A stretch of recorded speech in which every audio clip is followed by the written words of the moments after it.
Center for Action and Contemplation presents a homily by Father Richard Rohr.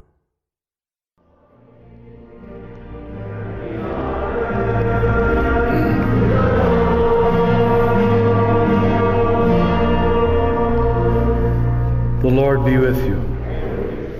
A reading from the Holy Gospel as written to us by Matthew. When Jesus heard of the death of John the Baptist, he withdrew in a boat to a deserted place by himself. The crowds heard of this, and they followed him on foot from their towns. When he disembarked and he saw the vast crowd, his heart was moved with pity, and he cured their sick. When it was evening, the disciples approached him and said, "This is a deserted place, and it is already late. Dismiss the crowds so they can each go to their own villages and buy food for themselves." And Jesus said, "There's no need for them to go away. Give them some food yourselves." But they said to him, 5 loaves and 2 fish are all we have here." And he said, "Bring them here to me." And he ordered the crowds to sit down on the grass. Taking the 5 loaves and the 2 fish, and looking up to heaven, he said the blessing, broke the loaves, and gave them to the disciples, who in turn gave them to the crowds.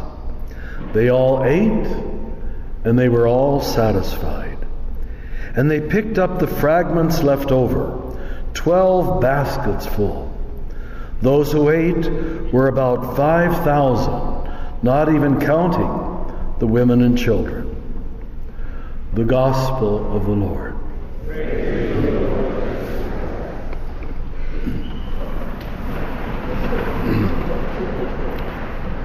It's a strange ending. I don't know why they didn't count the women and the children. Are men the only ones worth counting? That's what it sounds like. But that's probably the way they thought at that time, unfortunately.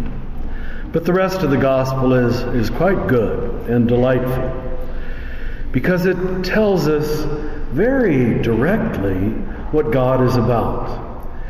And God, there's no question here if Jesus is the image of God, of trying to get us to heaven. There's no mention of heaven here at all. It's all about meeting immediate needs right here, right now. It's pretty amazing that we've missed the point of what the Christian religion should be about. But we see here the disciples themselves missing the point. Tell them to go into the village and take care of themselves. It sounds like a certain political party in America today that wants everybody to take care of themselves. No room for compassion, no room for community. Everybody's supposed to be on their own. Well, Jesus does not leave people on their own. First of all, we see the setting, that he's tired. He actually starts by withdrawing to a deserted place to be by himself. He needs some quiet time, as we would say. But sure enough, the crowds follow after him, but he doesn't get angry. He doesn't send them away. He says, "Okay, this is the situation. Let me deal with it." And then it goes further and says his heart was moved with pity.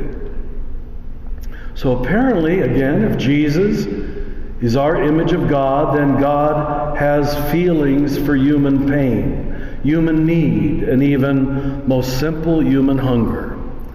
And it says he cured their sick. So he's about healing, what today we'd call health care. Sometimes we don't think everybody deserves that either, Only the comfortable people deserve health care. Whereas the entire developed world has universal health care except one country.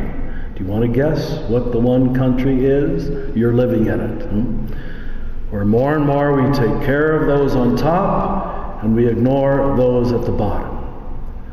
Do you know in the 6 billion people on this earth right now, 1 billion of them live in desperate slums? And 100,000 more are joining the slums of the world every day. This cannot be the will of God. This cannot be God's intention, that a small elite get richer and richer and richer, and more are ignored. And yet these are people who hear this kind of gospel Sunday after Sunday. But Jesus says there is no need for them to go away. We will feed them. So the point in all of the healing stories in the gospel is not simply that Jesus can work miracles, or for you to be astounded that he can turn 5 loaves and 2 fish into apparently enough for 5,000 people, not counting women and children. That is pretty amazing. I wish we could do it ourselves. And this parish does a pretty good job. It's amazing how many times a week there's a food distribution center right here on our own parish grounds. I'm told we're the main one in the whole city on Tuesdays and Thursdays. But what Jesus does is quite simply feed people's immediate needs. He doesn't talk to them about spiritual things, heavenly things, churchy things. There's no sermon on going to church. There's no sermon on the things that we think we're supposed to be upset about. He knows you can't talk about spiritual things till you take away people's immediate hunger. They don't have time to rise to higher levels of awareness or perception till they can survive. But when so much of the world is living at a mere survival level, how can we possibly talk about higher things? And the even greater sadness is some of us who live rather comfortably, we have 3 good meals a day, we are not concerned about higher things. But all we do is live at that survival level, or where am I going to go to eat tonight? So we both can miss the point, whatever side we're coming from. The important thing that God seems to be wanting to do in history is to create a community of compassion, where people care about one another. It isn't just the feeding, it's the caring.